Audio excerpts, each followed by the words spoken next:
బెల్లంకొండలో bumper offer 3,75,00,000 G+2 4 BHK villa కొనండి. నెలకు 1,00,000 rent guarantee. Terms and conditions apply. నమస్తే, నేను విజయ్. పశ్చిమ ఆసియాలో జరుగుతున్నటువంటి యుద్ధం వల్ల భారతదేశానికి వచ్చేటువంటి నష్టం ఏంటి? ఇప్పటికే దాని ప్రభావం చాలా స్పష్టంగా కనిపిస్తుంది. ఇరాన్, ఇజ్రాయెల్, అమెరికా మధ్య జరుగుతున్నటువంటి ఈ యుద్ధం ఇక్కడున్నటువంటి మన భారతీయులకి ఏ విధంగా ఇబ్బంది కలిగిస్తుంది? ఇప్పటికే ఎల్పిజి చాలా షార్టేజ్ రావడం జరిగింది. అదేవిధంగా ధరలు కూడా పెరిగేటువంటి అవకాశం చాలా స్పష్టంగా కనిపిస్తుంది. దీని గురించి తెలుసుకునేటువంటి ప్రయత్నం చేద్దాం. యుద్ధం ఎప్పుడు ఆగుతుంది?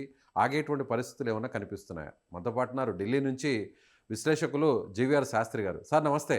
నమస్తే సార్, ఏంటి ఇది ఇంకా కొనసాగే అవకాశం ఉంది? ఇప్పుడు 17 రోజులు పూర్తవుతుంది.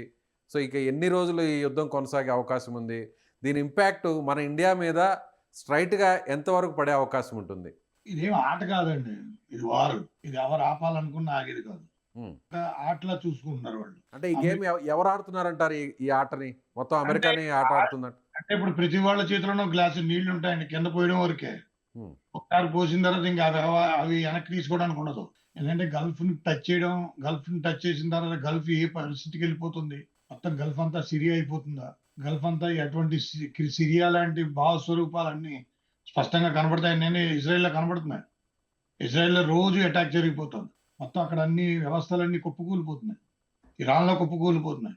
డిస్ట్రక్షన్ అనేది ఇదంతా డిస్ట్రక్షన్. ఖుర్రం 5 కనుక వాడు లాంచ్ చేసి, ఇరాన్ లాంచ్ చేసి వదిలేస్తే ఈవెన్ అమెరికా దాకా వెళ్ళిపోతుంది. ఓకే, ఈ ఖుర్రం 5 వాళ్ళ దగ్గర ఉంది. అది 20,000 కిలోమీటర్ల ఇది రేడియస్ ప్లస్ 16 మ్యాక్స్ స్పీడ్. అది 30 నుంచి 42 నిమిషాల్లో మీరు వాళ్ళు దాటేస్తారు, అమెరికాకి వెళ్ళిపోతారు. 30-40 మినిట్స్ లో అమెరికా వెళ్ళిపోతుంది. తెలుసది మిసైల్ ఇరాన్ నుంచి. వాళ్ళ మ్యాక్స్ స్పీడ్ 16. సో అది ఎంత వరకు వెళ్తుంది, ఎలా వెళ్తుంది, వాళ్ళు ఏం ఉపయోగిస్తారు? నాకు అనిపించేది ఉన్న అసెస్మెంట్ ఇప్పుడున్న పరిస్థితిని బట్టి ఇది ఆ న్యూక్లియర్ బాంబ్స్ తోనే ఆగుతుంది అనుకుంటున్నాను. అంతే, ఎవరో ఒకరు న్యూక్లియర్ బాంబ్స్ ఉపయోగించేస్తారు. ఇంకా తక్కువ ఆ పరిస్థితి వస్తుంది అంటారా? ఆ పరిస్థితి రాదని కాదు, ఆ పరిస్థితి వచ్చేసింది. అది ఆ పరిస్థితి కనబడిపోతుంది, ఆ పరిస్థితి వచ్చేసింది. ఎవరు ఇంకా కానీ ఇరాన్ దగ్గర న్యూక్లియర్ వెపన్స్ లేవు కదా అని మీరు అనుకుంటే ఎలాగా? ఇప్పుడు జరుగుతున్న యుద్ధమే అదే కదా సార్. ఇప్పుడు మీద వాళ్ళ దగ్గర ఇంకా తయారు చేస్తున్నారు, రెడీ చేస్తున్నారు. ఏంటంటే అది ఏం లేదండి. వాళ్ళకి హమాస్ ని, ఈ ఇజ్రాయెల్ నిలబెట్టాలి, గ్రేటర్ ఇజ్రాయెల్ చేయాలి. అందుకే అమెరికన్ ప్రెసిడెంట్ చాలా స్పష్టంగా చెప్పాడు, మా ఆబ్జెక్టివ్స్ వేరు, ఇజ్రాయెల్ ఆబ్జెక్టివ్స్ వేరు అని. సో ఇజ్రాయెల్ ఇంతవరకు రాకుండా చూసుకోవాల్సింది. మరి ఇప్పుడు ఎక్కడ దాకా వెళ్తుందనేది చెప్పలేం. మన దాకా కూడా వస్తుంది. మన ఇండియా వార్ రాదని మన అనుకుంటే చాలా పొరపాటు. Any time the war can happen. మన ఇండియా మీద వచ్చే అవకాశం ఎట్లా ఉందంటారు? ఇప్పుడు ఇరు దేశాలకి మనం మిత్ర దేశంగానే ఉన్నాం. అలా ఇందులో మిత్రులు శత్రువులు అటువంటిది ఏమి ఉండదండి. వేయడం మొదలెడితే అందరూ ఒకటే. ఇప్పుడు ఇరాన్ కి ఇరాక్ కి ఏం గొడవలు, పంచాయతీలు ఏమో గట్టి పంచాయతీలు. ఇరాన్ కి సౌదీ అరేబియాకి గట్టి పంచాయతీ. వాళ్ళు సిరియాలు వెలుసుంది వీళ్ళు అంతే. అలాంటిది ఏం లేదు. వాళ్ళందరూ టర్కిష్ నుంచి విడిపోయిన దేశాలే. మీరందరూ చూసేది ఏంటంటే వాడు మిత్రుడు, వీడు మిత్రుడు. అమెరికా మన మిత్రుడు కాకపోవచ్చు. పాకిస్తాన్ చేత అమెరికా మన మీద మిసైల్ ఏం చేయొచ్చు. ఇరాన్ వేసిందని చెప్పి దాని మీద వేస్తారు, యూకేని ఇబ్బంది పెట్టడం కోసం. ఎవరైనా సైప్రస్ మీద వేస్తారు. సైప్రస్ మీద వేశారు కదా. అంటే సైప్రస్ మీద వేసింది ఇరాన్ కాదంటారా, అమెరికానే చేసిందంటారా? వాళ్ళు ఎందుకంటే అమెరికా వాళ్ళే చేశారు. ఇంగ్లాండ్ లాగడానికి. అందుకే చచ్చినట్టు ఇంగ్లాండ్ వచ్చింది. సో ఇప్పుడు ఎంతవరకు వెళ్తుంది, ఎలా ఉంటుంది, ఏంటి అనేది అన్నీ ఏంటంటే మనం ఒక జియో పాలిటిక్స్ అనేది పద్ధతి వేరు, విధానం వేరు. కిమ్ నిన్న 10 మిసైల్ ఉపయోగించాడు. అవును, అది ఎందుకు వేసాడు అనేది ఎవరికి తెలియదు. అదేమో అది సౌత్ కొరియాని ఆబ్జెక్టివ్ గా పెట్టేసాడా, జపాన్ ఆబ్జెక్టివ్ గా పెట్టేసాడా ఏమో. జపాన్ ఆబ్జెక్టివ్ గా పెట్టేసాడేమో. ఎందుకంటే జపాన్ కి అమెరికాకి డిఫెన్స్ ప్యాక్ట్ ఉంది.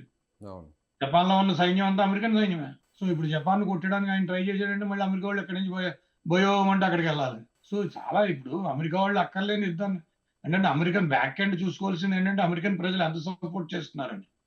అందుకే అంటారు, నీళ్లు గ్లాసులో నీళ్లు పోసిన తర్వాత మళ్ళీ ఇంక వెనక్కి తీసుకోవాలి, అది ఎవాపరేట్ అయిపోతుందా, పక్కకి వెళ్తుందా, వెనక్కి వస్తుందా, లేదా తిరిగి తీసుకుందా, అలాంటివి ఏమి ఉండవు. ఇంకా అలాంటి అసలు వారు జరగడమే పొరపాటు. వారికి ఎవరికే హక్కు లేదు.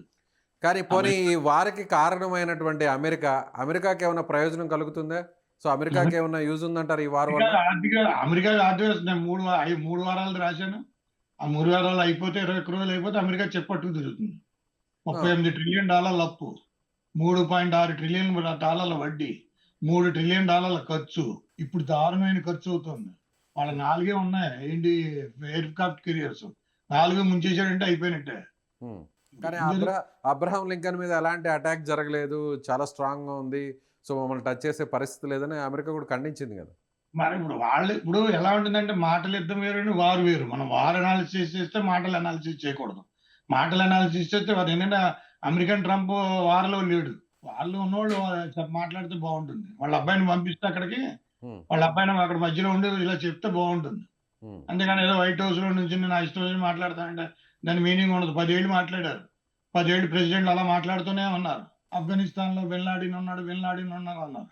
అబుటాబాద్‌లో దొరికాడు. 10 ఏళ్ళు ఎతికిన తర్వాత ఇన్ని $1 ట్రిలియన్ ఖర్చు పెట్టిన తర్వాత ఓ వ్యక్తిని పట్టుకోలేకపోయారు. ఇరాక్‌లో వెపన్స్ ఆఫ్ మాస్ డిస్ట్రక్షన్ అన్నారు. అక్కడ ఏం చేసి చచ్చారో తెలీదు. ఆ సద్దాం హుస్సేన్‌ని ఊరేసేసారు. అంటే వాళ్ళ పద్ధతి అటువంటిది. వాళ్ళకి అది కానీ ఈసారి ఏ దేశం ఇరాన్‌ని పడితే ఇరాన్ ఏ స్ట్రాటజీనైతే ఉపయోగించకూడదో ఆ స్ట్రాటజీ ఉపయోగించేసింది. హ్మ్. అదేం చేసింది మొత్తం గల్ఫ్‌ని చుట్టుముట్టేసింది. సో, ఇప్పుడు అదేంటి గల్ఫ్ అంతా ఏ రకంగా రియాక్ట్ అవుతుంది? ప్రజలే ఎందుకంటే వాళ్ళేమి ఎన్నికైన లీడర్‌లు కాదు. గల్ఫ్ కంట్రీస్‌లో ఉన్నవాళ్ళందరూ రాజులు, రాణులు, కింగులే. అవును. ప్రెసిడెంట్‌లే. వాళ్ళేం ఎలక్ట్ అయిన ప్రెసిడెంట్‌లేం గాదు. ఆళ్ళు మూటముళ్ళు సర్దుకుని రాత్రి ఎక్కడికక్కడ పారిపోయే రకాలవి. సో, అలాంటి గల్ఫ్ కంట్రీస్ దగ్గర పెట్టుకోవడం అనేది ఏంటంటే ఇప్పుడు ప్రజలు పెద్దవాళ్ళయిపోతారు. ప్రజలే ఇంపార్టెంట్ అక్కడ. Right sir. Thank you sir. Thank you so much.